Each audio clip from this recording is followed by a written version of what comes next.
Writing task 2 এর জন্য ইন্ট্রোডাকশনটা অনেক বেশি ইম্পর্ট্যান্ট, আর এটাতেই আমরা ইউজুয়ালি সবচেয়ে বেশি স্ট্রাগল করি যে কিভাবে একটা ভালো ইন্ট্রোডাকশন লিখবো, আমি তো লেখা স্টার্টই করতে পারছি না। সো আমি আপনাকে একটা বেসিক আইডিয়া দিই, এটার উপর আপনি আস্তে আস্তে বিল্ড আপ করবেন। সো ইউজুয়ালি কয়েকটা লাইনে আপনার ইন্ট্রোডাকশন হয়ে যায়। ফার্স্ট লাইনটা হচ্ছে বেসিক্যালি কোয়েশ্চেনে যেই কথাগুলো বলা থাকবে, যে স্টেটমেন্টটা থাকবে, একটু প্যারাফ্রেজ করবেন। প্যারাফ্রেজ কীভাবে করতে হয় এটা চ্যাট জিপিটি যে কোনো টিচারের চেয়ে ভালো আপনাকে বুঝাবে, বা অনলাইনে ভিডিওসও আছে। বেসিক্যালি ন্যারেশন বা সেন্টেন্স স্ট্রাকচার বা হচ্ছে সিনোনিমস অ্যাড করে আপনি প্যারাফ্রেজ করতে পারবেন। সো সেকেন্ড সেন্টেন্সটা যেটা আমি পার্সোনালি সাজেস্ট করি সেটা হচ্ছে একটা থিসিস স্টেটমেন্ট লিখতে।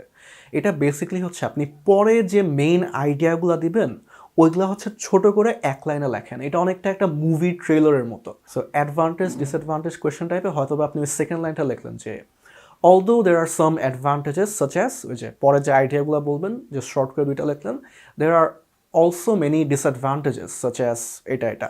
সো আপনার মেইন যে দুইটা আইডিয়া ওইটার হচ্ছে দুইটা অংশ, এবং ফাইনালি নিজের যদি কোনো অপিনিয়ন দেওয়া লাগে ওইটা অ্যাড করবেন, বা হচ্ছে নিজের একটা স্টেটমেন্ট যদি আপনি লাস্টে দিতে চান যে in this essay I am going to describe this and that, বা I agree with the latter or I agree with the former. Basically agreement ডিসএগ্রিমেন্টটা এখানে স্পেসিফাই করছেন। সো থার্ড সেন্টেন্সটা it's mostly up to you, but এরকম একটা format যদি maintain করেন আপনার ইন্ট্রোডাকশনটা মোটামুটি ইজিলি আপনি লিখতে পারবেন।